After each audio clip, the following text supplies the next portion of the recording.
Who was that? Work. At 10:47? Deadlines don't care about clocks, Ryan. You said you were done with late night calls. I said I'd try. Why are you interrogating me? I'm not. I'm asking. Leaning on the kitchen counter. Lauren slid her phone face down. Work.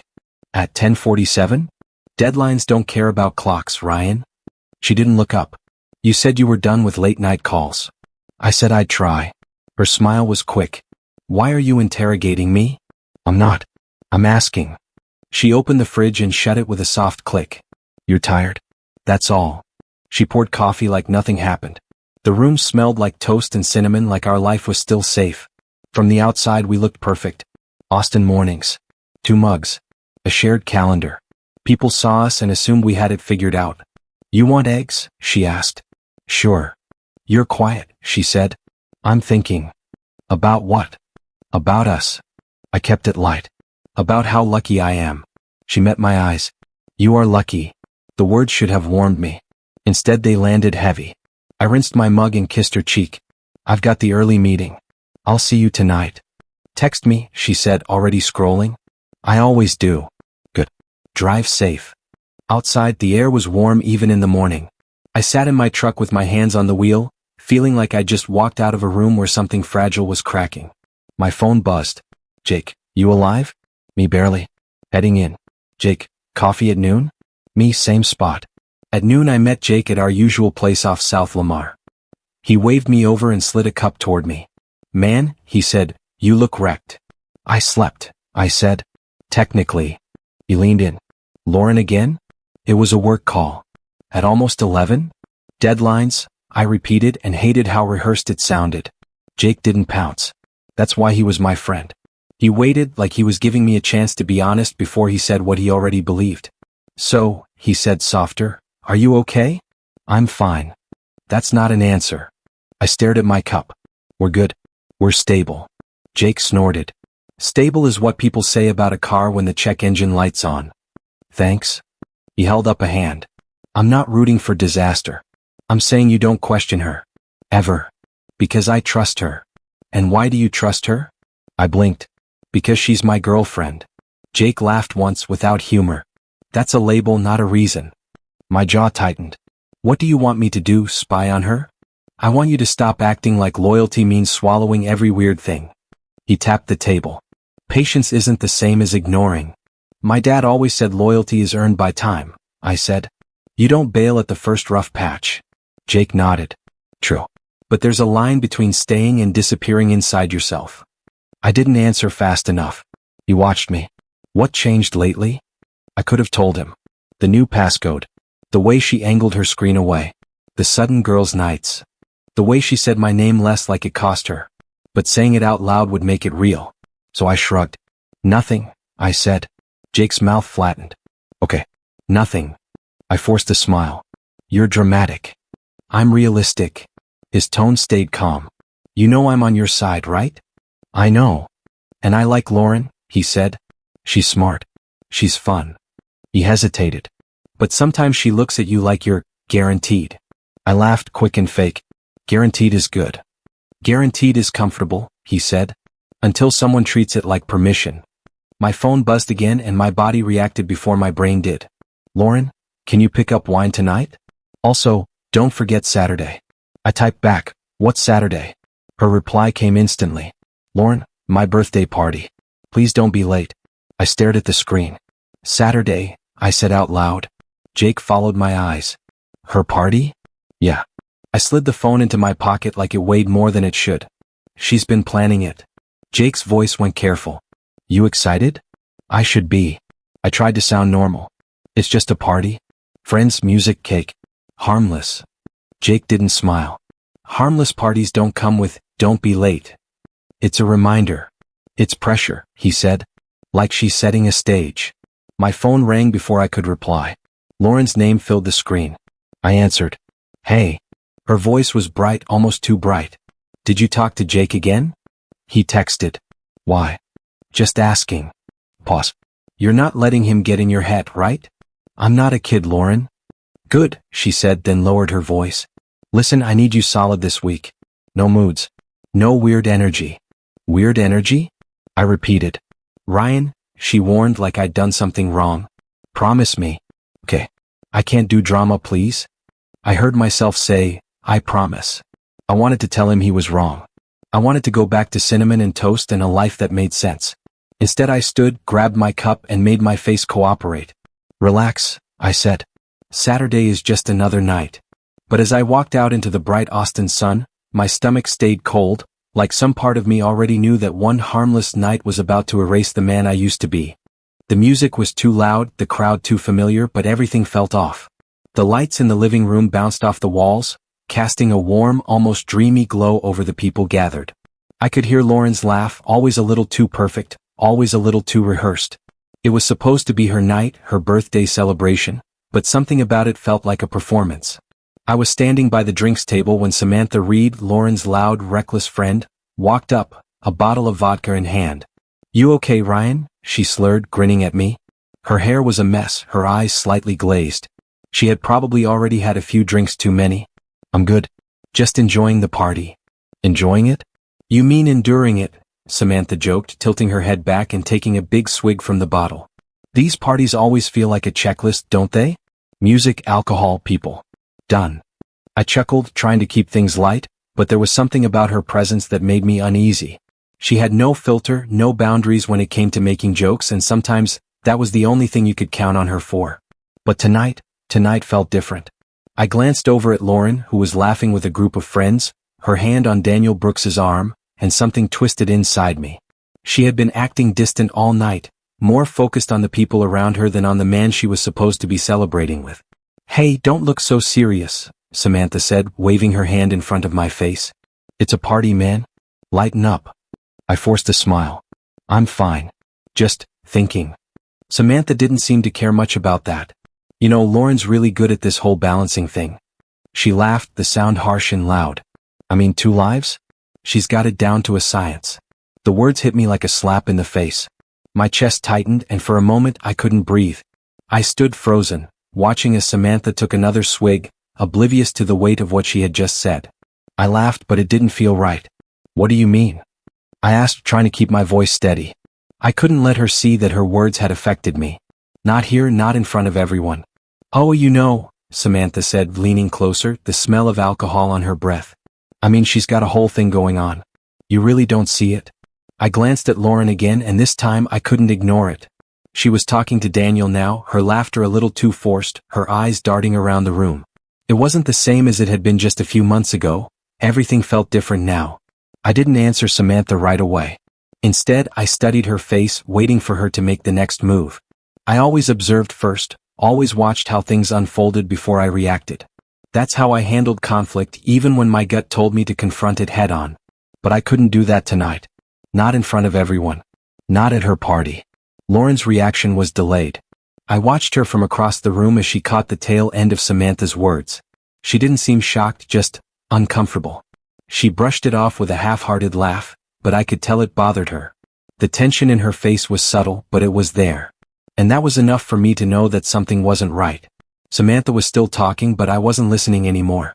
My chest tightened further, and a knot formed in my stomach. I turned away from her, my eyes scanning the room. The music, the chatter, the clinking of glasses, it all felt too loud now. Too overwhelming. I needed air. I needed space. I needed to think. Ryan, Samantha's voice broke through my thoughts. What's the matter? You look like you've seen a ghost.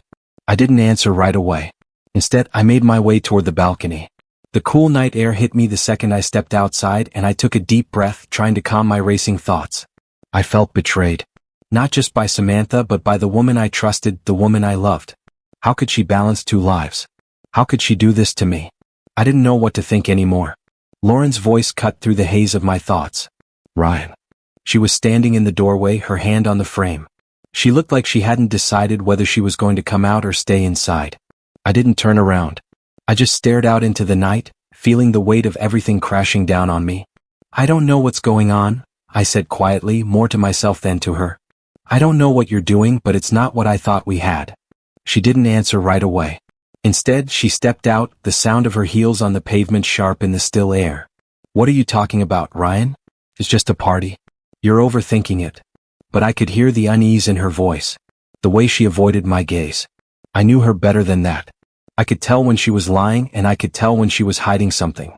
I'm not overthinking it, I said, my voice colder than I meant it to be. But you're not the person I thought you were.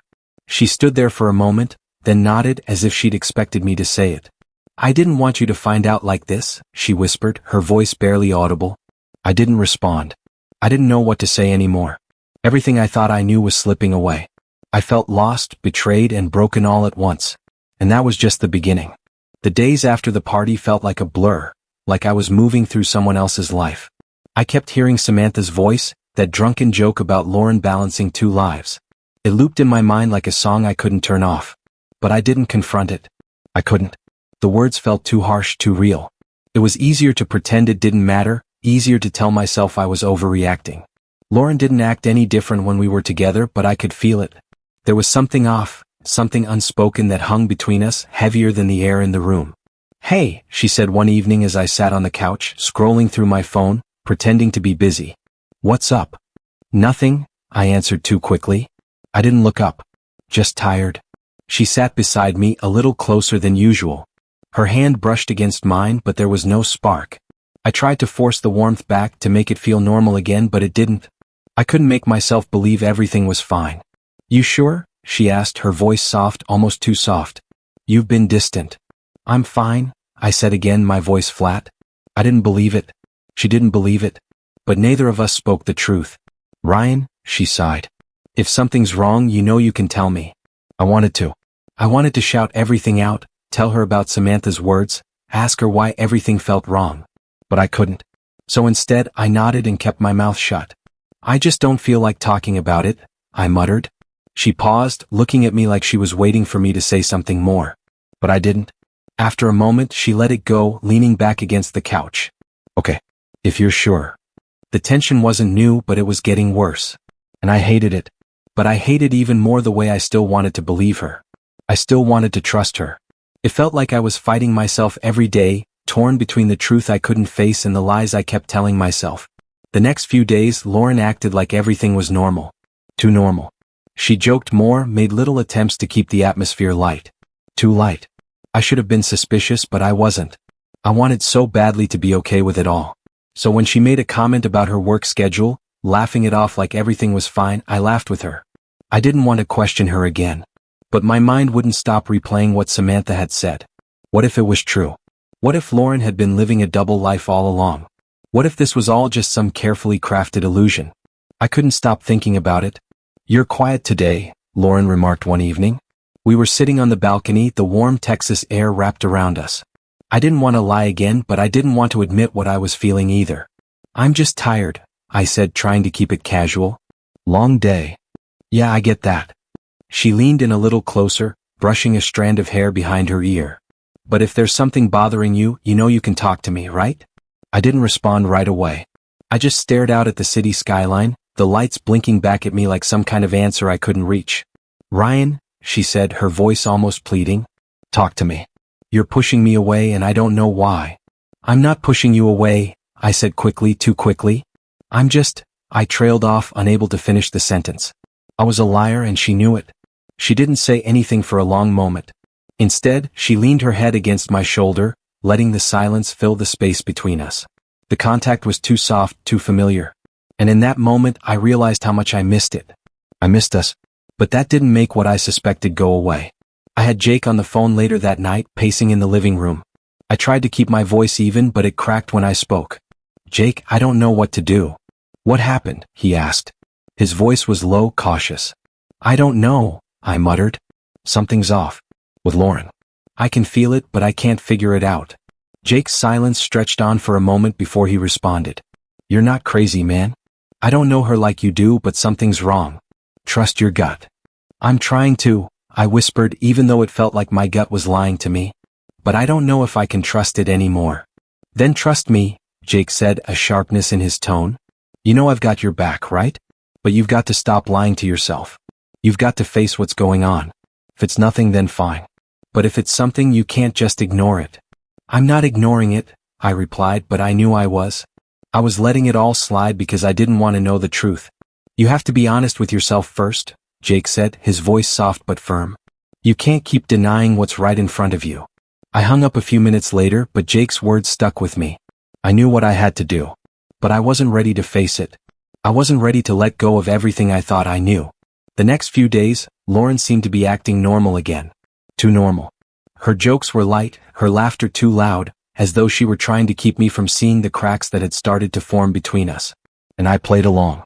I smiled and nodded and pretended everything was fine. But it wasn't fine. Because I couldn't stop hearing Samantha's words. I couldn't stop wondering if Lauren had been lying to me all along. And I couldn't stop pretending it didn't matter. I never thought I'd find it. Not like this, at least. The discovery wasn't dramatic. There were no confrontations, no shouting matches. It was simple, almost mundane. I was going through Lauren's bag. It wasn't intentional. I wasn't trying to invade her privacy or find something. But that morning when I dropped her off at work, she'd left her phone charging on the kitchen counter. It sat there, just a phone, innocent like a million others. But then it buzzed. Just once, but it was enough. I don't know why I picked it up. Maybe it was the way it buzzed, a strange urgency I felt. Maybe it was instinct, something I couldn't control. But I picked it up, and the moment my eyes fell on the screen, everything inside me froze. It was a text. From a number I didn't recognize. The message read, "Just wanted to confirm, room 602 at the Hyatt tonight? Same time as last week?" My hand shook, but I didn't drop the phone. I read the message again just to make sure it wasn't a mistake. And then I scrolled up. There it was. A hotel name. A date. A time. All in a string of messages I wasn't meant to see. I didn't scream. I didn't cry. I didn't throw the phone across the room like I'd imagined I would. I just stood there holding it, staring at the screen. And in that moment, I felt like I was suffocating, not from anger, but from a quiet, creeping realization that had started to settle in. The affair wasn't new. I had suspected it. Maybe I'd always known, somewhere deep down, but I hadn't wanted to admit it. But this was undeniable. The text. The arrangements. The secrecy. I set the phone back down carefully. My stomach churned, but I didn't move. I just stood there for a moment longer, absorbing the weight of what I'd just learned. I could hear the sound of my breathing, slow and steady, but everything felt distant, like I was hearing myself from somewhere far away. It didn't feel like betrayal. Betrayal is something loud, something that shouts. This was cold, calculated, a slow burn that had been eating away at everything I thought was real. I stepped back and leaned against the counter, trying to gather my thoughts. What was I supposed to do now? I couldn't look at the phone again. I couldn't. But the image of the message wouldn't leave my mind. I could still see the words. Room 602.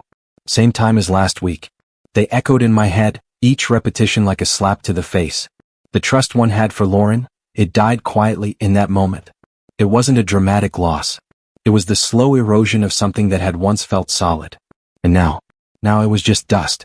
The doorbell rang, pulling me back to reality. I walked to the door, my hands still trembling. When I opened it, Jake was standing there, his usual grin on his face. "Hey man," he said, stepping inside without waiting for an invitation.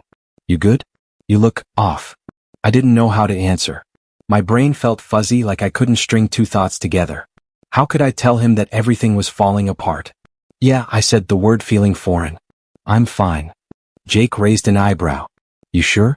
I've been texting you all morning. You okay?" "I'm fine," I repeated, my voice quieter this time. He didn't buy it. Of course he didn't. He was my best friend, the one person who could see through the lies. But he didn't push. He never did, not when I wasn't ready to talk. "All right if you say so," he said, his voice laced with concern.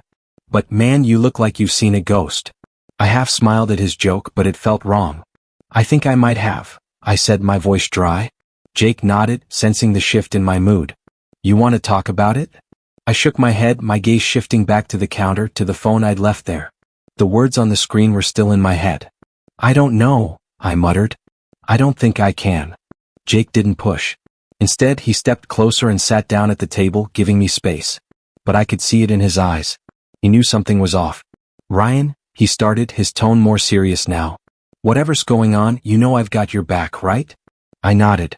But I didn't know if I could trust what was left. I picked up the receipt from the counter, the one I'd almost ignored before the phone had distracted me. It was from the same Hyatt hotel. The same date as the one in the text. Same time.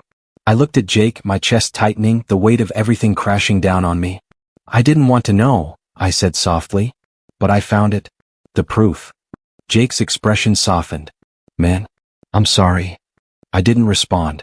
I couldn't. What could I say? What was there to say? Lauren had been careful. So careful. She'd planned it all, her secret life, the lies, everything. And I had been too blind to see it. But now it was all clear. I couldn't deny it anymore. It wasn't just a betrayal. It was a calculated plan. A cold, silent affair that had been going on right under my nose. And I didn't know if I could ever trust her again. I stood in the doorway staring at Lauren as she sat on the couch, scrolling through her phone. She didn't notice me at first. The air between us had grown thick with something I couldn't name, something I had been trying to ignore for weeks. But today I couldn't anymore. Lauren, I said, my voice quiet, trying to keep it even. She looked up, her eyes flashing with surprise, like she hadn't expected me to speak. Hey, what's up? She asked, but the way she said it, the casual tone, made me feel like she was trying to act like everything was fine. I closed the door behind me, stepping further into the room. My chest tightened. We need to talk. She shifted on the couch, setting her phone down. Okay. What about? I hesitated for a second, then just let it all spill out. I found the messages, Lauren. The hotel receipts. The texts. All of it. I'm not stupid. My voice cracked slightly at the end, but I kept my gaze steady on hers. What the hell is going on? She didn't flinch, didn't even look ashamed. Instead, she sighed and stood up, her expression calm. Ryan, I didn't want you to find out like this. So you've been hiding it? I bit back the anger that was rising in me. All this time you've been lying to me and I had to find out from some random text on your phone? I didn't mean to hurt you, she said almost apologetically, though there was no real regret in her voice. It wasn't supposed to be like this.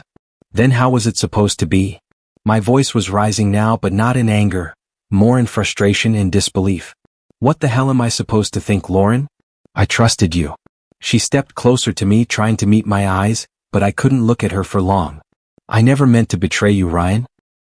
I didn't want this to happen. It just did. I let out a laugh, but it was empty. What happened, Lauren? You're not even telling me the truth. You didn't want this, but you've been seeing him for months. Daniel Brooks, right? That's his name? Did he make you feel better than I ever could? She didn't deny it. Her eyes dropped to the floor and she sighed. Yes, she admitted, her voice barely above a whisper. He made me feel secure. That word, secure, stuck in my mind. It echoed louder than anything else. Secure. As if that's what I wasn't offering her. As if she had been waiting for someone else to give her what I couldn't. Secure, I repeated, and it felt like a punch in the stomach. You never feared losing me, did you? She didn't answer right away, but the look she gave me said everything. She wasn't scared. She had never been scared of losing me. She had never needed me the way I needed her. I shook my head, stepping back. You don't get it. This whole time I've been here believing in us, and you've been making plans behind my back. You've been with him, Lauren. And for what? Because he made you feel secure? I wasn't looking for something from you, Ryan, she said softly. I just needed something different. Something I couldn't get from you. It wasn't about him, not really. It was about me. Then why didn't you talk to me? The words came out like a cry, but I immediately regretted it. Why didn't you tell me you weren't happy? I didn't want to hurt you. She stepped closer to me again, but I took a step back. I thought I could fix it without destroying everything. But I couldn't. I didn't know what to say. There was nothing to say. The pain I felt wasn't anger, it was something worse. It was the realization that I had been living a lie. That everything we built together, every plan, every dream, it didn't matter. Not to her. You didn't want to hurt me, but you did, I said, my voice cold now, the warmth drained from me. You've been lying to me. And now we're here having this conversation. And it feels like you've already moved on, Lauren. Like this is just, whatever to you. Her eyes welled up, but she didn't cry. She just stared at me, her lips trembling. I never stopped loving you, Ryan. I thought I could have both. I thought I could love you and still feel secure with him. But I was wrong. I'm sorry. The apology didn't land. It didn't fix anything. It didn't change what was already broken. You're sorry? I laughed, but there was no humor in it. It's too late for sorry, Lauren. The damage is done. I know, she whispered. I know. I took another step back, shaking my head. I don't know what you want from me. I don't know what you expect me to say. I don't expect anything, she said, her voice shaky. I just wanted you to understand why. Well, now I do, I said, and for the first time I looked at her with no emotion, just a cold emptiness that matched the hollow feeling inside me. and it hurts more than anything else. She opened her mouth to say something, but I couldn't hear it. I turned and walked out the door. There was no closure. No resolution. Just the quiet weight of betrayal hanging in the air. And that, somehow, hurt more than any argument ever could. I didn't sleep for days after the confrontation. The silence in the apartment was suffocating. Every night, I would lie in bed, staring at the ceiling, my mind racing through everything Lauren had said, and everything she hadn't said. My body was exhausted, but I couldn't shut off my thoughts. I stopped eating too. I'd make a sandwich in the morning, take a bite, and then leave it on the counter, forgotten. The food didn't taste right anymore. Everything felt bland, dull, like it couldn't fill the hole inside me. And the worst part? It wasn't even hunger. It was just emptiness. I'd sit at the kitchen table, staring at the empty plate, and I couldn't even bring myself to care. It was hard to get through the days. I kept my distance from everyone, especially Jake. I didn't want to talk about it. Didn't want to explain. The silence between us was thick, but I couldn't bring myself to break it. I didn't want anyone to pity me. Didn't want them to know how badly I was falling apart. I couldn't stop thinking about Lauren. Even after everything. She was still in my head, still twisting the knife. I was sitting on the couch one afternoon when my sister Emily showed up. I didn't even hear her knock. She must have used her key. Ryan. Emily called softly, stepping into the living room. I didn't look up. Are you okay? I didn't answer right away. I wasn't okay. But I didn't know how to explain that. Emily didn't wait for me to speak. She walked over and sat down next to me. You haven't been answering my calls. You look like you haven't slept in days.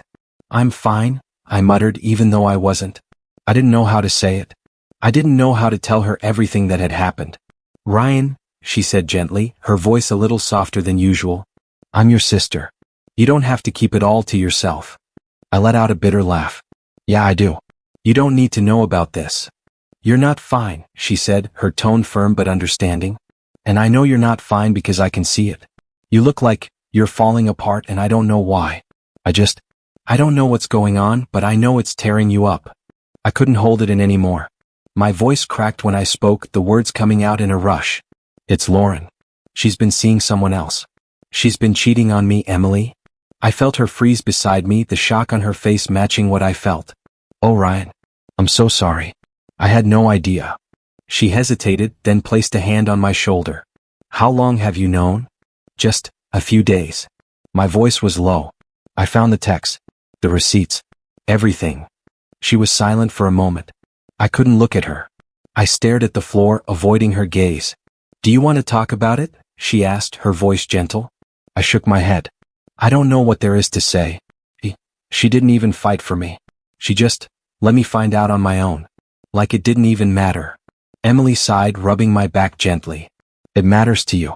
I know it does. I finally looked up at her. I'm not even mad at her anymore. I'm just exhausted. I don't even know what to feel. But I feel nothing at the same time. And it's like my body just stopped working. I can't sleep. I can't eat.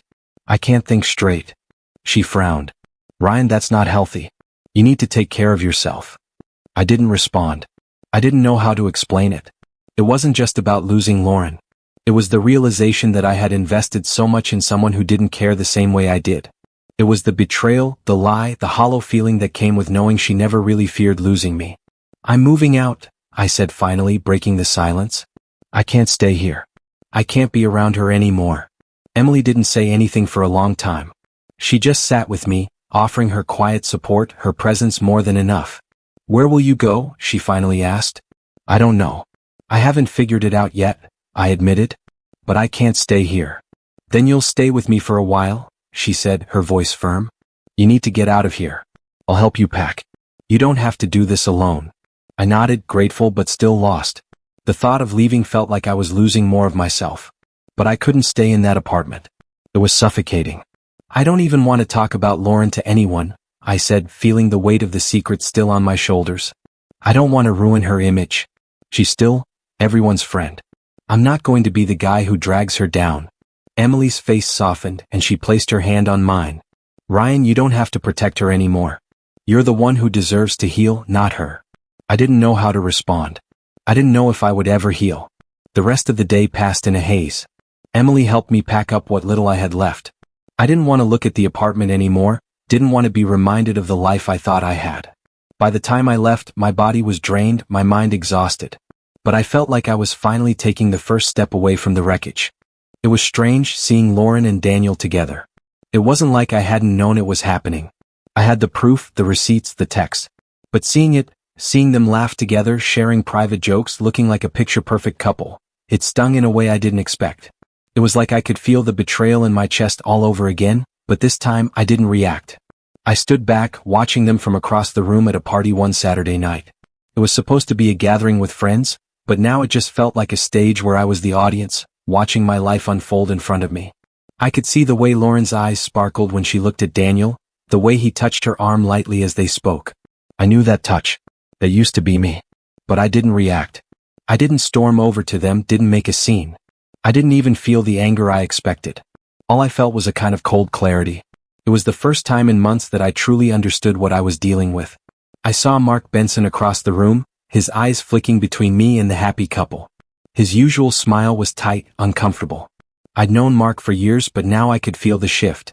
People had started to distance themselves from me, not because I had done anything wrong, but because they didn't want to be part of the mess. They didn't want to get involved in the fallout of someone else's heartbreak. But it wasn't just Mark. I watched others too, old friends who I once called family, eyeing me like they expected me to crack. I saw it in their faces. They were watching for a reaction, a crack in the facade they thought I was wearing. They wanted to see if I'd break. They wanted to see if I'd lash out. But I didn't. And that's when it hit me, they all thought I was weak. They thought that because I wasn't making a scene, because I wasn't crying or shouting, that I was somehow defeated. And that thought? That was the one that gave me clarity. I wasn't weak. I wasn't broken. I was calm. And I was planning. The more I observed, the more I realized that this situation wasn't about revenge. It wasn't about making a scene. It was about control. About taking back what was mine but doing it quietly. So quietly that no one would even see it coming. I was going to let them think I was weak.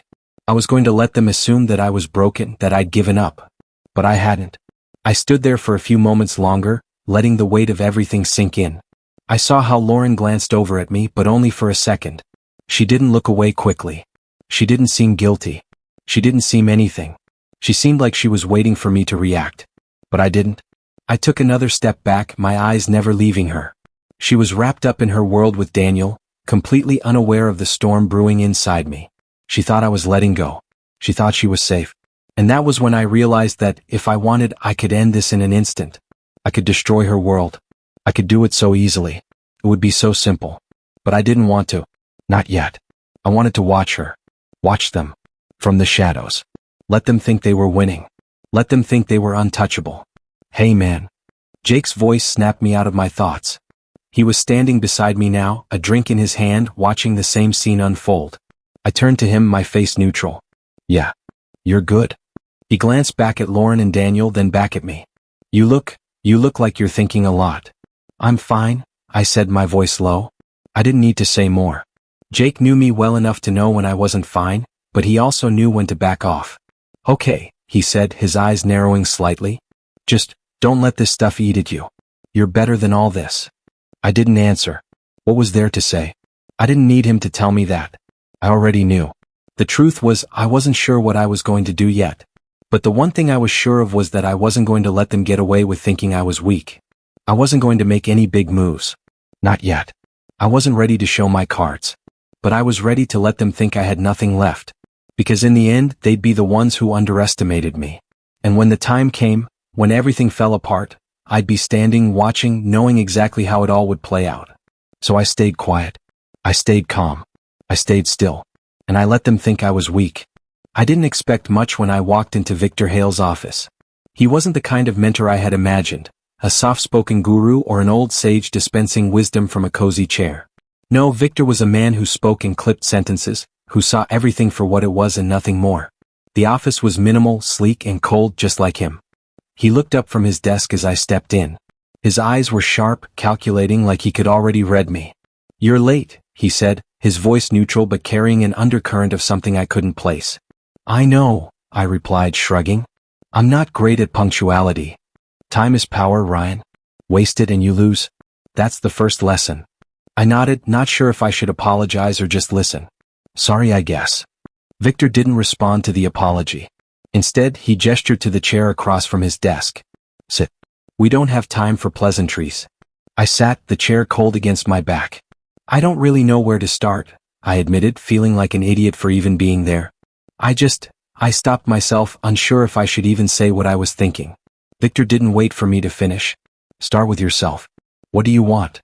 I paused. It wasn't something I had asked myself in a long time. I want control. I want to fix what's been broken. Victor studied me for a moment, his eyes calculating. Control is an illusion, Ryan. The real question is not what you want, but what you can take. Power is about timing, patience, leverage. I frowned, trying to follow his words. Leverage? Victor's lips curled into the smallest of smiles. You'll learn. It's not about making noise or creating chaos.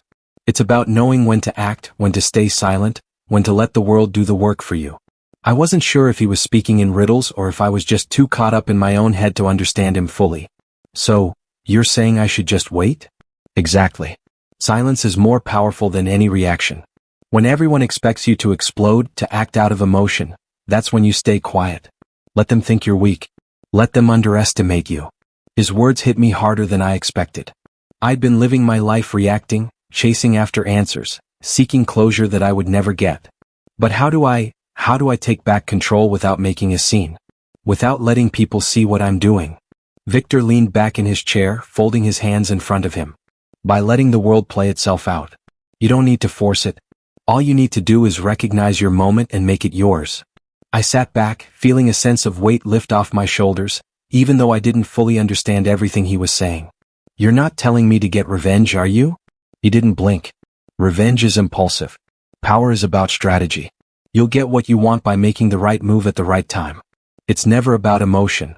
I wanted to argue, to tell him that I needed to confront Lauren, that I needed closure. But I stayed quiet. He was right.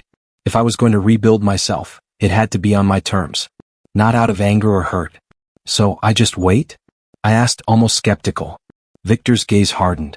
Waiting is the hardest part. You'll be tested. People will think you've given up. Let them. People will mistake silence for weakness. Let them. Patience is how you win. When you act, they won't see it coming. And that, Ryan, is how you take control. I leaned forward, trying to understand. What if I'm not patient enough? Victor's smile returned, but it wasn't comforting. It was a challenge. Then you'll lose. But the first step is realizing it's not about the speed of your actions. It's about making them count. I absorbed every word. This wasn't what I expected from a mentor. It wasn't about flashy tactics or flashy wins. It was about quiet, deliberate actions. And what do I do now? I asked. How do I start? Victor stood up and walked to the window, his back to me. You've already started. The fact that you're here means you're ready. Now you just need to stop reacting. Stop being driven by what others do. Start moving when it benefits you, not when it benefits your emotions. I stood, feeling a new kind of determination growing inside me. It was slow, like a spark turning into something more. Thanks, Victor. I'll remember that. I'm not here to make you feel better, Ryan, he said, his voice blunt. I'm here to make you stronger. As I left his office, I felt the weight of the conversation sink in. It wasn't an instant fix, but it was a shift in perspective. For the first time in a long while, I didn't feel like I was chasing something I couldn't catch. I was learning to move differently, to be patient, to plan. Victor had taught me that control wasn't something I could force. It was something I could claim when the time was right. And that time I knew would come. It's funny how you can change everything, your routine, your career, your mindset, and yet still feel like you're walking the same path. Like you're on autopilot, even though you know deep down you've made every decision with intention. I moved to Denver to start fresh. It wasn't about running away from my past, but I wanted a place where no one knew me as the guy who got cheated on. I needed space to become someone else. Someone better. Someone who wasn't tied down by the weight of betrayal. I got a new job. A decent one. It wasn't glamorous, but it gave me a reason to wake up every morning. Slowly I started to carve out a routine. Work, gym, quiet nights. The kind of routine that didn't require a second person to validate it. I started taking my life seriously. I started planning. Then I met Nina Walker. We met through a mutual friend. Nothing crazy. She wasn't part of my rebound phase. That word seemed too soft for what I was trying to do. Nina wasn't someone I wanted to fall into bed with to forget Lauren. She wasn't a distraction. She was different. At first, it felt like I was meeting someone who was just passing through my life. But there was something about Nina. She was calm, steady, like someone who had her shit together. She wasn't quick to share everything, and I respected that. One evening, we sat on the porch of my small apartment, the city lights painting a soft glow against the night sky. I hadn't really opened up to anyone about what had happened with Lauren, until then. "You don't talk much about your past," Nina said, looking over at me with a curious but non-invasive glance. Her voice was soft but firm, like she wasn't pushing, just waiting for me to let something slip. I leaned back in my chair, eyes on the skyline, not sure how to start. "There's not much to say," I muttered. I think I was more focused on what I thought was real than what was actually happening. "You were blindsided?" she asked, her tone neutral but understanding. I nodded, feeling the weight of it again. "I thought we had something real. But it was all an illusion." Her gaze softened and she tilted her head slightly. "Sounds like you learned the hard way that people are only as real as they choose to be." "Yeah," I said, swallowing the bitterness that rose in my throat. "It's funny. You think you know someone, you trust them. Then they show you exactly who they are and you realize you weren't even looking at the right person." Nina was quiet for a moment, like she was absorbing what I said, processing it. "Do you feel better now?" I let out a breath. "I'm getting there. Slowly." She looked at me, her expression soft but distant. "That's all you can do. Just keep moving forward even when you don't know what that looks like yet." I met her eyes for the first time that night. For a split second there was something there, a connection maybe, but it wasn't romantic. It was just understanding. "You're right," I said, my voice a little stronger. "I'm still figuring it out. But I don't think I'm the same person I was before. I'm changing." Her eyes didn't leave mine as she spoke again. "Reinvention is lonely. You can't just flip a switch and suddenly be someone else. It's a process. But it's worth it." I didn't say anything for a moment. Reinvention was lonely. It felt that way every day. But she was right. It was worth it. I wasn't looking for someone to fix me. I was looking for a way to fix myself. And maybe, just maybe, Nina was showing me that it was possible. "I'm not expecting you to fix anything," she continued, breaking the silence between us. "I just want to make sure you're not trying to fill the space with something or someone that's not real. Because that's how you get stuck. And I'm not here for that. I'm not here to save you." I exhaled slowly. "I don't need saving. I just need time." She smiled faintly, as if she saw through the layers of my words. "That's all anyone ever needs. Time. And the right people." I didn't respond, but I realized something in that moment. Nina wasn't a rebound. She wasn't someone I was clinging to in the aftermath of everything with Lauren. She wasn't an escape. She was a mirror. She reflected who I was becoming, and that was exactly what I needed. Lauren had faded into a distant memory. Not because I stopped caring, but because I had stopped letting her be the center of my story. The consequence of what had happened still lingered, but it didn't define me anymore. "I'm learning to trust again," I said quietly, my eyes finally meeting Nina's. "But it's a slow process." "Good," she said softly, standing up to stretch.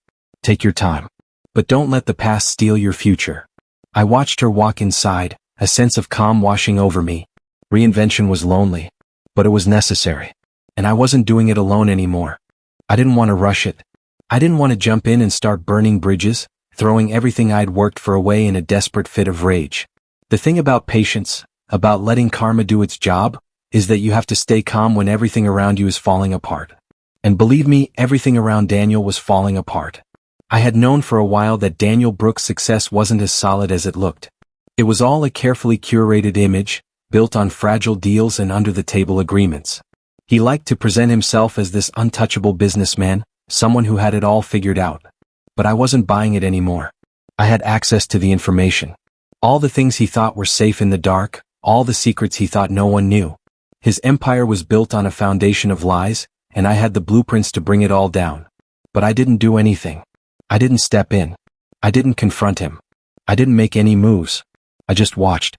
It felt like I was standing in the middle of a storm, watching the winds pick up and swirl around, but I wasn't touched by it.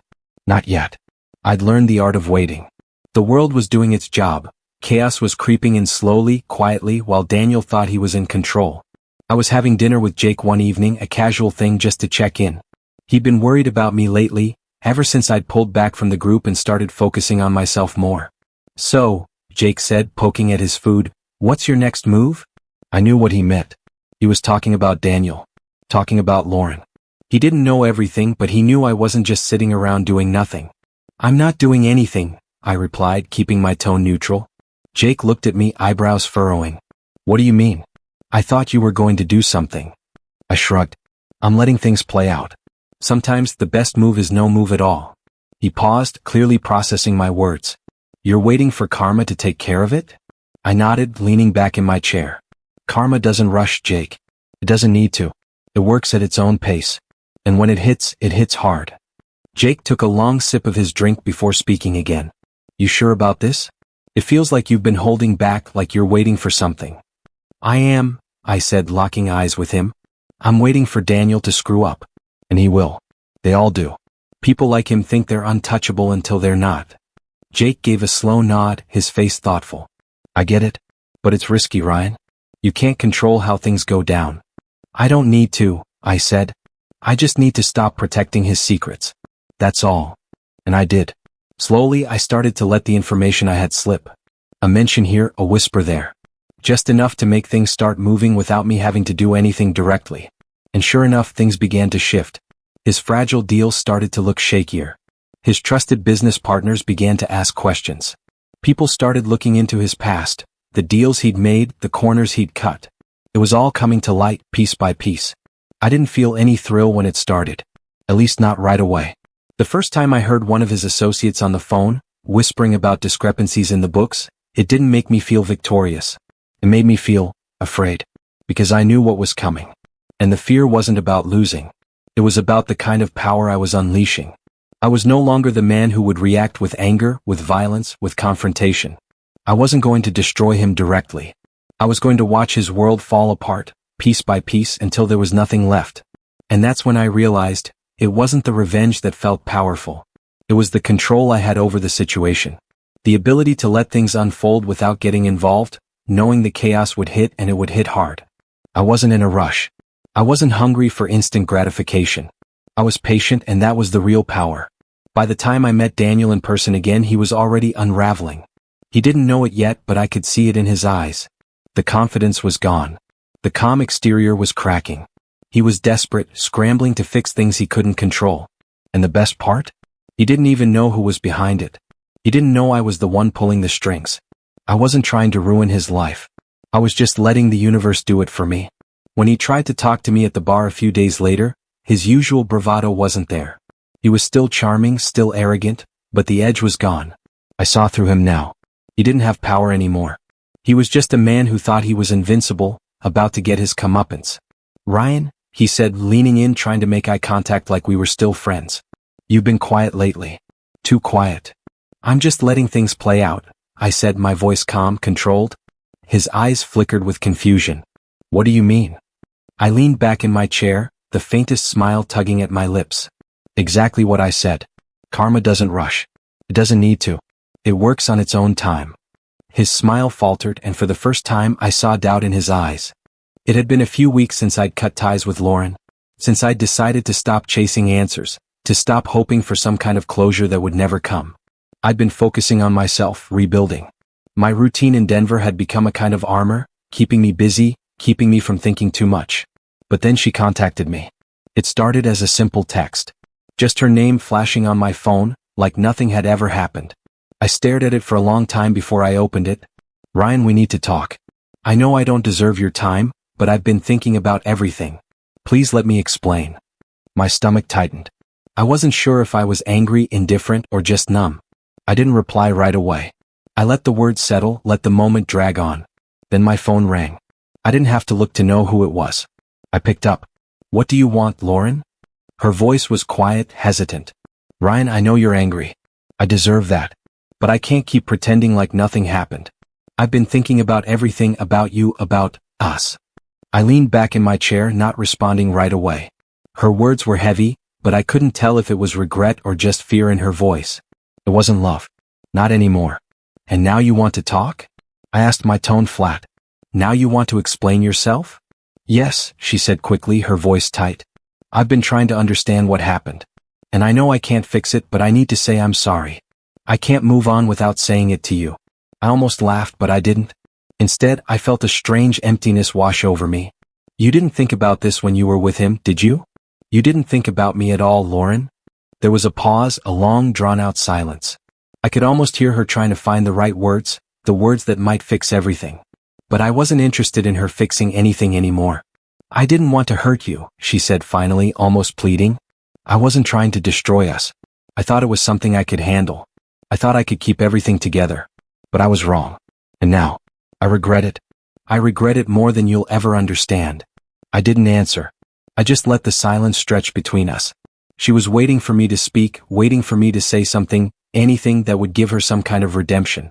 But I wasn't going to give her that. I wasn't going to be the one who made it easy for her. You don't get it, do you? I said, my voice steady, almost detached. You're not sorry for what you did to me. You're sorry because it didn't turn out the way you wanted. You're sorry because things are falling apart for you now. And you need me to fix it. She didn't respond right away. But I could hear her breathing, slow and shallow. That's not true, she said softly. I've been thinking about you, Ryan. About everything we had. I let her words hang in the air for a moment. Lauren, stop, I said, cutting her off. You don't need me anymore. You don't need anyone. You just need to deal with the mess you made. I'm not your safety net. Her voice faltered. I'm not asking for you to fix it. I'm just asking for forgiveness. Maybe not now, but someday. I felt something twist in my chest. But it wasn't anger. It wasn't even sadness. It was something else. Something I couldn't quite name. I'm not here to give you forgiveness, I said, my voice colder than I intended. I'm here to let you know that I'm done. You wanted to move on, Lauren. Well, I'm moving on too. I could almost hear her swallowing the lump in her throat. I don't know what else to say. I don't need you to say anything else, I replied. You've said enough.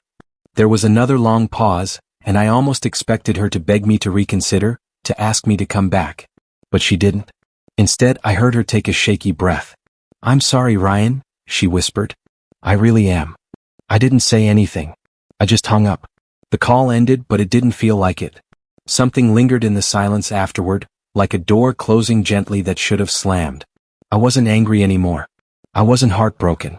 I wasn't even disappointed. I was just indifferent. And I realized that was the worst part, because it meant I was finally over her. It meant I'd let go, not out of choice but out of necessity. And it hurt her more than anything else, because she had no control over it anymore. She couldn't fix it, couldn't beg me back. And she didn't deserve to. The silence between us now was deafening, and I realized it wasn't just her regret that had reached out to me, it was her fear. Fear that I'd moved on without her. And I had. I was done. The first time I noticed Daniel's reputation cracking, it wasn't something obvious. It was a whisper in the back of a conversation, a casual mention of how his latest deal wasn't looking as solid as it seemed. I didn't say anything at the time, but I felt it. The subtle unraveling. The first sign that things were beginning to fall apart, and it had nothing to do with me. I was sitting in a coffee shop when I overheard a conversation between two of Daniel's associates. They were talking about discrepancies in his latest project, things that didn't add up, and how some of the investors were getting nervous. They didn't know I was listening, but I caught every word. It wasn't just a business mistake. It was a sign that the cracks I'd been watching were starting to show. And every bit of information I had been quietly letting slip was beginning to take shape. The phone calls, the quiet rumors. Slowly, I watched as Daniel's world tilted, as his carefully constructed image began to slip. And I knew it was my doing. But I didn't feel satisfaction. I didn't feel justice. I felt nothing. Then Mark Benson, one of Daniel's closest allies, started distancing himself. It was subtle at first, just a comment here, a hesitation there, but I noticed. We had known each other for years. I had been in Mark's shoes once, caught between loyalty and self-preservation. And I knew what this meant. Mark was no longer backing Daniel. His reputation too was becoming fragile. I couldn't help but feel a little vindicated when Mark pulled me aside one evening after work. He looked nervous, like he was making a confession. Ryan, he started, his voice low, I've been hearing things about Daniel. Things that don't sit right with me. I didn't respond immediately. What things? I asked, trying to keep my voice neutral, though I already knew the answer. I don't know if you've heard, Mark continued, but there's talk about his deals. His reputation isn't as clean as people think. He glanced around, then lowered his voice. I can't back him anymore. It's just too risky. I felt a strange sense of relief. But there was something darker beneath it. The guilt gnawed at me. Was this my doing? Was I becoming like the people I used to despise? Was I slowly becoming the person who thrived on other people's misery? Are you okay? Mark asked, his eyes searching mine. I smiled, but it didn't feel right. Yeah, I'm fine.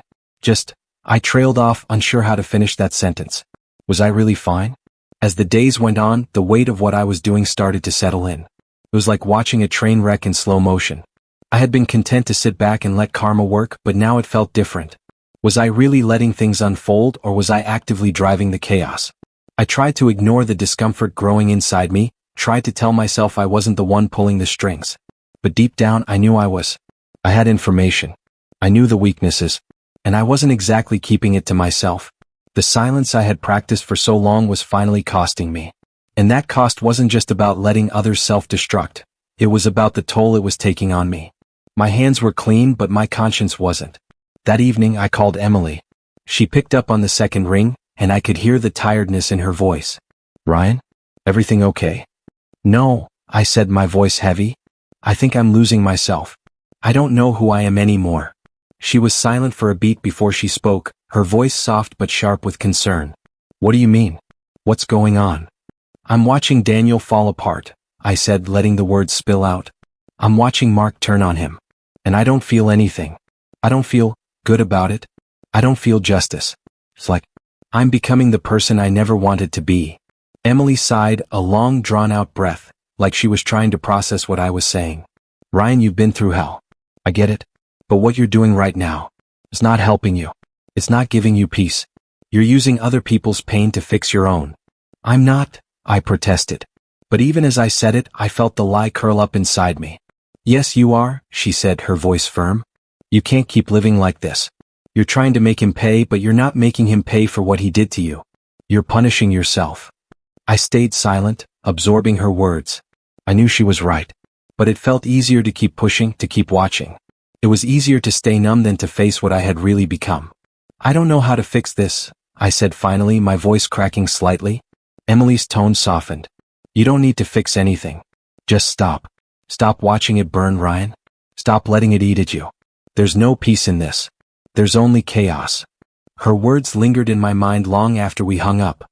She was right, of course. But how could I stop now? How could I turn off the part of me that wanted to watch everything fall apart? I didn't know the answer. But for the first time in a long time, I realized that I didn't have to keep feeding the fire. I didn't have to make them pay. Maybe it was time to let it go. I didn't know it would end this way. The quiet tension, the slow unraveling, it all led to this moment, this place. Chicago. The city felt heavy, like it was holding its breath, waiting for the collapse that was coming. I'd been in Chicago for a few days now. The city was buzzing with its usual energy, but all I could hear was the weight of the decisions I'd made. It wasn't just about Daniel's downfall anymore. It wasn't just about the things I'd let slip or the chaos I'd quietly set in motion. It was everything coming together, a culmination of all my actions, of all the choices I'd made. I wasn't actively involved in what was happening to Daniel, but I was watching. I was there when the news broke, when the legal consequences hit. His name was in the papers. His business was crumbling fast. People who once trusted him now stood in the light of what he'd hidden. It was happening. It was all falling apart. I didn't need to be a part of the storm to feel the impact. I was present, but invisible, like a shadow hanging just behind everything that was falling. I was in the conference room when the press conference began. I could feel the eyes of the room on Daniel, even though no one was really looking at him. They were all just waiting for the pieces to drop. They were waiting for the explosion. Daniel was standing in front of the cameras, his usual composure cracked. He looked like a man who had just realized everything he'd built was nothing but sand. His confidence was gone, replaced by a kind of cold desperation. I didn't say a word. I didn't need to. Everyone around us was waiting for something. I wasn't sure if anyone knew how much I was involved in this, but I wasn't going to let anyone find out. I played my part, and now it was too late to turn back.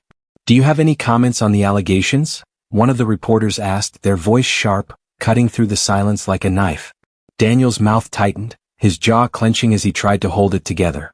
I can't speak to specifics right now. But I assure you we're working on resolving this issue and will provide full transparency. I could see it in his eyes. He wasn't convincing anyone, not me, not the reporters, not anyone. His empire was falling apart and there was no saving it. One of his lawyers leaned in, whispering something in his ear. I couldn't hear it, but I saw the way Daniel's face shifted, the way his shoulders tensed. The next question came, but I wasn't paying attention anymore. I could feel the weight of the moment pressing on me, the pressure of everything that had led to this point. The betrayal, the silent moves I'd made, the information I'd released without ever saying a word. I wasn't trying to destroy him. I didn't need to. The universe was doing it for me. But I couldn't deny that there was a strange satisfaction in watching it unfold, watching the empire of lies crumble, piece by piece. It wasn't revenge, not really. It was just karma, slow and methodical. Ryan. Jake's voice cut through my thoughts, pulling me back to the moment. He was standing beside me now, his expression unreadable. You okay? I didn't look at him at first. My eyes were fixed on Daniel, who was stumbling through his words, trying to salvage what little dignity he had left. I'm fine, I said, my voice flat. Just watching. Jake's gaze shifted, and I could feel the weight of his concern on me, even if he didn't say anything. You sure? This is a lot, man. I turned to him, finally meeting his eyes. I'm fine, I repeated. I'm just tired of it all. Jake didn't push further. He just stood there watching the fallout with me. The reporters kept asking questions, each one more piercing than the last, and I could see how much it was eating at Daniel. He was losing control, his mask cracking, and I knew that nothing could save him now. And I realized as I stood there silently, that I was no different than him. I had played my part, and now I was watching the aftermath. I hadn't physically destroyed him, but in a way, I'd been the one to set this entire thing in motion. Every move I'd made, every whisper I'd let slip, it all led here. Do you feel good about this? Jake asked, his voice low, cutting through my thoughts. I didn't know how to answer. The truth was, I didn't feel anything. Not really. It's not about feeling good, I said, my voice barely a whisper. It's about the truth catching up to him. It always does. Jake nodded slowly, not pushing me further, but I could see the question in his eyes. Was this who I wanted to become? Was I becoming the kind of person who thrived on the downfall of others? I didn't know. But in that moment it didn't matter. Daniel stood up from the podium, his shoulders slumped. The room buzzed with the chaos that followed. It was over for him. And as I watched him walk away, I realized that it wasn't about what I'd done. It was about the consequences of his actions.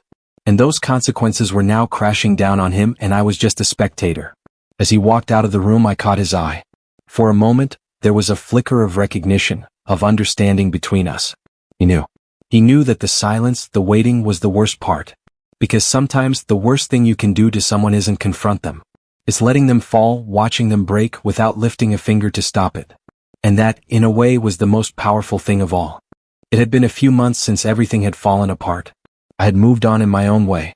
I was rebuilding, getting stronger, finding my peace. But of course, Lauren wouldn't just let it be. She had to make one last attempt at fixing things, one last reach for something she thought she could salvage. I was at a bar when I got the message. It wasn't a phone call this time. She knew better. But the text was enough. Can we meet? I need to talk to you. I finally understand everything. Please, Ryan. I need to apologize. I didn't respond. But something in me knew I couldn't ignore it forever. I didn't know what I was expecting.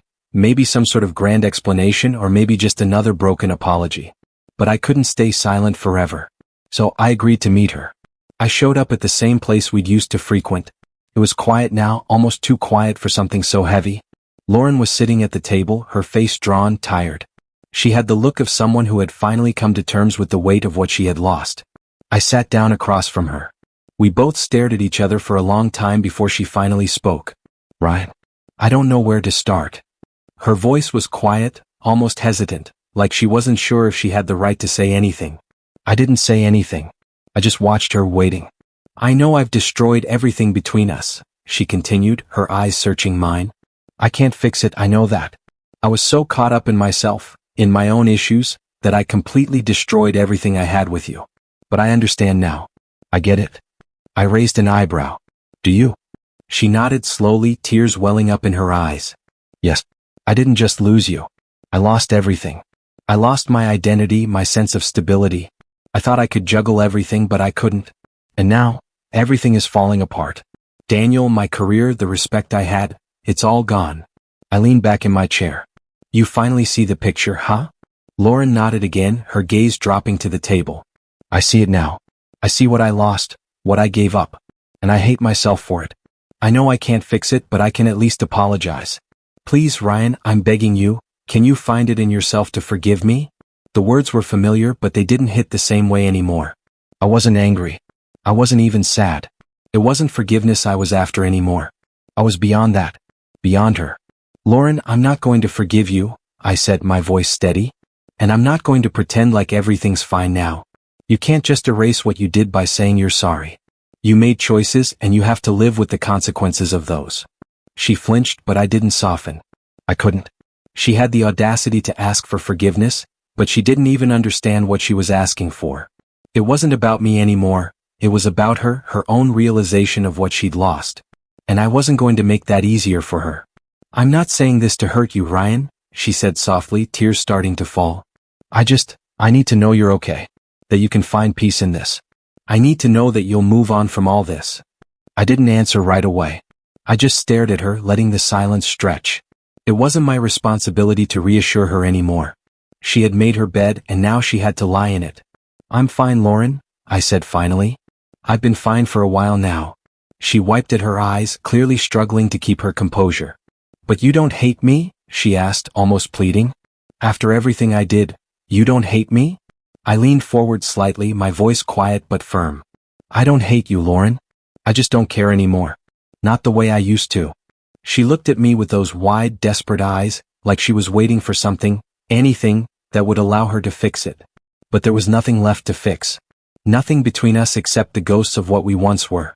I stood up slowly, taking one last look at her. You've already lost everything. The question now is whether you can live with it. I don't have the answers for you. I don't owe you anything. I turned to leave, but I paused at the door, looking back at her for a moment. I hope you find what you're looking for, Lauren. But I'm not part of that anymore. I didn't wait for her response. I walked out and the door clicked shut behind me. And just like that, it was over. Not with anger or violence, but with a quiet finality. Lauren had finally understood the cost of everything she'd lost. But I had already moved on, and the price of my silence was something she could never take back.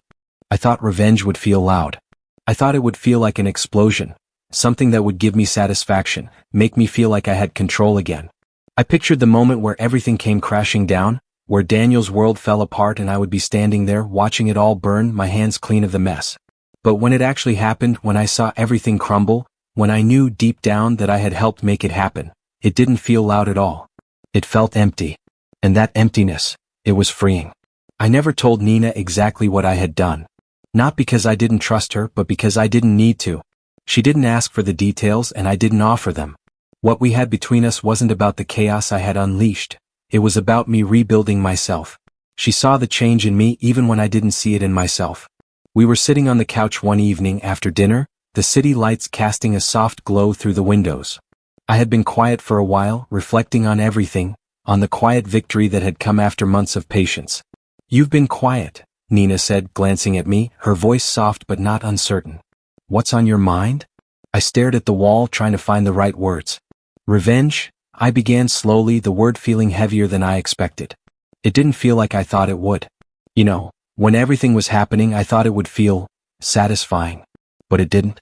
It just felt empty. Nina didn't rush to fill the silence. She just looked at me, waiting, her eyes kind but steady. I thought I'd feel something. Like justice. Or power, I continued, my voice low. But it just felt quiet. Like I'd been holding my breath for so long, and now I finally let it go. And I realized that I didn't need to be part of the destruction to feel free. Nina nodded, her gaze thoughtful. It sounds like you're letting go of something you've been carrying for a long time. I let out a breath, the weight of her words hitting me. Yeah, I am. I thought if I just made him pay, it would make me feel better. But it didn't. She shifted closer to me, her hand resting on mine, warm and comforting. You didn't need to destroy him to find peace, Ryan. That's something I've always admired about you. You're not a person who needs chaos to find resolution. It's like you've figured out that the anger, it doesn't solve anything. It just keeps you stuck. I looked at her then, really looked at her, and I could see how much she understood me. You're right, I said, my voice a little rougher than I intended. I was stuck for so long. I thought I needed to watch him fall, but now, I just want to move forward. I don't want to be defined by him anymore. Nina gave my hand a gentle squeeze. And you won't be. I smiled at her, something warm blooming inside me. You've helped me see that. You've always seen me for who I really am, not just what's happened to me. She leaned in, her lips brushing my cheek lightly. You're stronger than you give yourself credit for. All that anger, it was a shield. You don't need it anymore. I let the silence settle between us. The weight of my past wasn't gone, it was still there, lingering in the background, but it didn't control me anymore. I had made my peace with what I'd done, and I wasn't going to let it define me any longer. I used to think that revenge would fix everything, I said, my voice quieter now. But it didn't. It just gave me a reason to stay angry. Nina's eyes softened. And now, I said, pausing to think, I'm letting go. I'm not going to keep carrying that weight around. It felt like a shift inside me, like I was shedding something heavy I'd been holding onto for far too long. I wasn't looking for vengeance anymore. I wasn't even looking for closure. I was looking for growth. For something quieter, something deeper. I don't know if I'll ever completely forgive him for what he did, I said, my voice almost distant. But I've forgiven myself for letting it control me. Nina smiled, her hand still in mine. That's the most important thing, Ryan. You've let go of the anger. And you've let yourself heal. I didn't say anything else. I didn't need to. In that moment, I realized that the real victory wasn't about making someone else suffer. It wasn't about watching them pay for what they'd done to me. It was about letting go of the need for that, about realizing that peace could come without a price. And for the first time in a long time, I finally felt at peace. I wasn't always this person. I didn't wake up one day and suddenly realize I was stronger, more mature, more in control. The man I've become didn't happen overnight. It wasn't the result of one big decision or a single moment of clarity. It was the culmination of everything, every mistake, every choice, every moment I stayed silent instead of reacting. I've spent so much of my life chasing after validation, after answers. But now I'm just focused on living, on moving forward with no more baggage. The transformation wasn't dramatic. It wasn't flashy. There were no grand gestures, no immediate paybacks, no moments where I took everything back in one go. There were just little moments, tiny choices that added up. One quiet decision after another. I was sitting at a cafe in downtown Denver, sipping my coffee when Nina sat across from me. She had this way of looking at me, patiently, like she could see through the walls I'd built.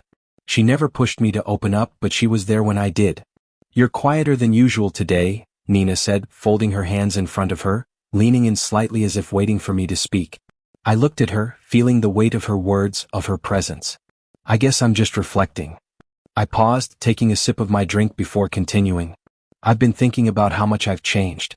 Not just because of everything that happened, but because of how I've dealt with it. She didn't speak immediately, just nodded, waiting for me to say more. I was grateful for her silence. I used to be impulsive. Always reacting, always driven by anger or frustration. And maybe I was justified in doing that. Maybe I had every right to be angry. But I couldn't keep living like that. I stopped, meeting her eyes. I had to grow up. I think you've done more than grow up, Nina said, her voice soft but firm. You've learned to control yourself. To control your emotions. I leaned back in my chair, sighing. It's not just about controlling my emotions, though. It's about understanding them. I used to think that if I didn't react, if I didn't fight back, I was weak. But now I know that's not true. Strength isn't about being the loudest in the room. It's about restraint. It's about choosing when to act and when to walk away. Nina smiled gently, like she saw this version of me coming before I even did. That's maturity, Ryan. You're not the same person you were a few months ago. You've become someone who thinks before they act, someone who isn't defined by the mistakes they've made. I couldn't help but shake my head slightly, smiling in spite of myself. I'm still the same person, Nina. I still have my flaws. I still make mistakes. But the difference is I own them now. I don't try to hide behind excuses or pretend that they didn't happen. I take responsibility for what I've done. That's the hardest part, Nina said. Admitting your flaws, owning your mistakes without hiding behind the lies or anger. You've done that. I felt a sense of calm wash over me. Maybe it was the way Nina spoke, so confidently, so sure of me, but hearing her acknowledge the growth I'd gone through, it felt different. It didn't feel like empty praise. It felt like truth. You know, I said, leaning forward, I used to think that if I didn't fight back, if I didn't make sure people knew they were wrong for what they did, I'd just be letting them win. But now I realize I've already won. By letting go. By not letting their mistakes control me. Nina's eyes softened and she leaned in too, her voice lowering just a bit. That's why you've changed. Because you stopped letting other people's actions define who you are. You stopped needing to prove anything. I still struggle with that, I admitted, my voice quieter. Sometimes I still feel that old anger creeping in. But I've learned that I don't have to act on it. That's the difference. She smiled, the kind of smile that made everything feel like it was going to be okay. You're right. And you don't need to prove anything to anyone anymore. I looked down at my coffee, my mind racing for a moment. I'm not perfect. I still have moments where I wonder if I'm doing the right thing. If I'm being too passive, too detached. But I don't want to be the person I was before. I don't want to react out of anger anymore. I don't want to keep holding on to things that don't serve me. Nina was quiet for a long moment, and when she spoke, her voice was soft, almost like she was speaking to herself. You've come so far, Ryan. And I think you've found peace. That's what matters now. I looked at her, really looked at her, and for the first time in a long time, I felt like I was finally in the right place. Not because everything was perfect, but because I was okay with not being perfect. I'm still learning, I said, my voice steady. But I'm not fighting anymore. I'm just living. Nina smiled again, a quiet, knowing smile. That's all anyone can do. For the first time in a long time, I believed it. I sat in the small apartment I'd called home for the past few months, surrounded by boxes I hadn't yet unpacked. The air felt still, almost too quiet. There was something oddly peaceful about it, but also something hollow. I picked up the old photo album from the box on the floor. It was one of those things I had told myself I'd look at later. Maybe when I was ready. But now, sitting there with it in my hands, I wondered if I ever truly would be ready. The album was full of memories, of a life I had left behind. Of the old Ryan. The cover was worn, the edges frayed. I opened it slowly, hesitating for a moment before my eyes landed on the first photo. It was us, me and Lauren. A picture from our vacation to the coast, a bright, sunny day with the ocean behind us. Her smile was wide, carefree. I could see how happy we both looked, how we had believed back then that nothing could break us. But now it felt like a lifetime ago. That version of me, that version of us, it was gone. I ran my finger over the edges of the picture. It felt strange. Not painful, not anymore. Just strange. How much of me had changed since then? How much of me was still that guy in the photo? The one who had trusted, who had loved without hesitation. It was a question I couldn't answer. And maybe that was okay. A few photos later, there it was, our last picture together. It was from the night everything fell apart. I remembered taking it, trying to capture a moment of normalcy. She had been smiling, but the tension was already there. The cracks were already forming, even if I didn't want to see it. My hands tightened around the album and I set it down quickly, like I was afraid of what would come next. I had moved on, but those memories, those moments, still lingered. I let out a breath and grabbed my phone from the coffee table. It was still there, the thread of old messages between Lauren and me. I hadn't opened it in weeks, but I knew it was there. A part of me had been avoiding it, not wanting to face the rawness of those last conversations. But now, something pushed me to open it. I scrolled through the texts. The first ones were innocent enough. Casual check-ins, talk of dinner plans, nothing out of the ordinary. But as I got to the later ones, I saw the shift. The distance, the coldness, the excuses. And then the last message she had sent me. I'm sorry. I don't know how we got here. I stared at the words for a long time. What had I been looking for in those last few texts? Some sign that it hadn't been a complete lie? Some last shred of connection? But there was nothing.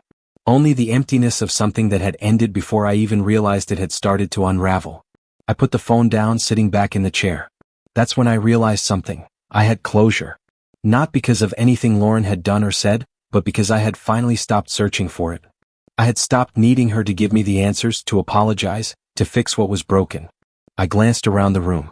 The boxes, the half-empty shelves, the clothes I hadn't yet unpacked.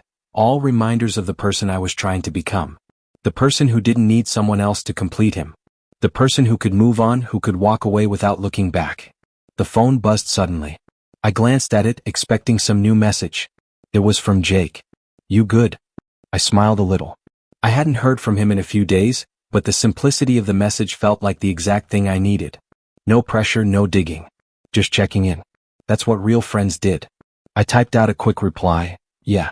Just reflecting on everything. I think I'm finally done with it. Jake replied almost immediately. That's good. You've been through a lot. Don't rush it. I put my phone down again, sitting in the quiet of my apartment, feeling the weight of everything finally settle. The old Ryan was gone. The angry, confused man who had clung to bitterness and the idea of revenge. But in his place was someone who had learned to let go, to own his mistakes, and to finally accept what had happened without needing to fix it. I stood up and walked over to the small window. The city was spread out before me, glowing in the late afternoon light. For the first time in a long time, I felt like I could breathe, like I was free from everything I had been holding onto. I turned back toward the box on the floor, then back to the window. In the end, what I had lost had made space for what I had gained. Not just strength but peace. Not just growth but understanding. The old Ryan wasn't me anymore, and I was okay with that. I used to think that once everything was over, once the dust settled, the chaos stopped, I would feel relief. Like some part of me would just breathe again and I could finally say, it's done. I've won. But it doesn't work that way. The scars don't disappear. The lessons? They stay with you even after the battle ends. I spent so much time imagining how I'd feel when everything came crashing down for Daniel. The press, the public disgrace, the legal mess. All of it was like a movie playing in my head. I pictured myself standing on the sidelines watching it all unfold. But when it happened, I wasn't standing in victory. I was just standing. It wasn't that I didn't feel anything. I just didn't feel what I expected. I sat across from Nina at the small table in my apartment, a cup of coffee between us. It was quiet, and for the first time in a long time I felt at peace. I wasn't racing toward some finish line anymore. Are you okay? Nina asked, her voice soft like she was still trying to understand the weight I was carrying. I nodded, staring at the steam rising from my cup. Yeah, I think I am. You don't sound sure. I smiled a little, looking up at her. I'm not sure about anything, to be honest. But I'm not angry. Not anymore. She paused, letting the silence settle between us. I know you wanted to get even. And I know you're not exactly happy with how it all played out, but you didn't become what you hated. You didn't let it destroy you. I took a deep breath, feeling the weight of her words sink in. It's not about that anymore. It's not about revenge. It's about learning when to walk away. The words sounded simple when I said them, but I realized just how much they meant to me. Walking away wasn't just a physical act. It was emotional. It was letting go of the need to control everything. It was saying, I'm done. Nina's eyes softened as she leaned back in her chair. You've come a long way, Ryan. You've learned to let go of what doesn't serve you. I stared down at the coffee cup in my hands, feeling the heat against my skin. I didn't know how much I needed to let go of. Until now. She smiled gently. Some lessons hurt forever. But you're still standing. I thought about all the lessons I'd learned, the hard ones, the ones that kept me up at night, the ones that took longer than I ever wanted. Losing myself in anger, trying to force things that weren't meant to be. I used to think I needed to make people pay to show them they couldn't mess with me. But the real power? The real strength? It came from knowing when to walk away. I shifted in my chair, trying to put the weight of it all into words. You know, I never wanted to be the kind of person who played games. Who watched people fall. But I think I've realized, it's not about them anymore. It's about me. Nina leaned forward, her eyes steady. What do you mean? It's about understanding that you can't change people. You can't control how they react or what they do. All you can control is how you respond. And if that means walking away, then that's what you do. Her eyes held mine for a moment, then she nodded. That's powerful. I let out a slow breath, feeling a kind of release I hadn't expected. Yeah, it is. We sat in silence for a while, just letting the weight of the conversation settle in the room around us. I wasn't a hero. I wasn't some perfect person who had it all figured out. But I had learned something that would stay with me forever. Sometimes the hardest part isn't fighting for what you want. It's knowing when to stop fighting. Do you ever regret anything? Nina asked softly, breaking the quiet. I thought about it. The anger, the revenge I'd let myself be consumed by. The time I'd wasted on something that would never bring me peace. Maybe, I said, my voice low. But I don't regret how I've changed. I don't regret the man I'm becoming. Nina smiled, her eyes filled with quiet pride. You're not the same person you were when we met, Ryan. And I think you're stronger for it. I let out a small laugh, the tension in my chest easing. Maybe. But I'm not perfect. I still have a lot to figure out. None of us are perfect, she said, standing up. But that doesn't mean we can't keep growing. I watched her walk over to the window, the city lights reflecting in her eyes. For a moment, everything felt still. I had let go of so much, and in return I was finally finding peace. Maybe the past would always be there, lingering in the background, but it wasn't who I was anymore. It was just part of the story. And I was finally ready to move forward.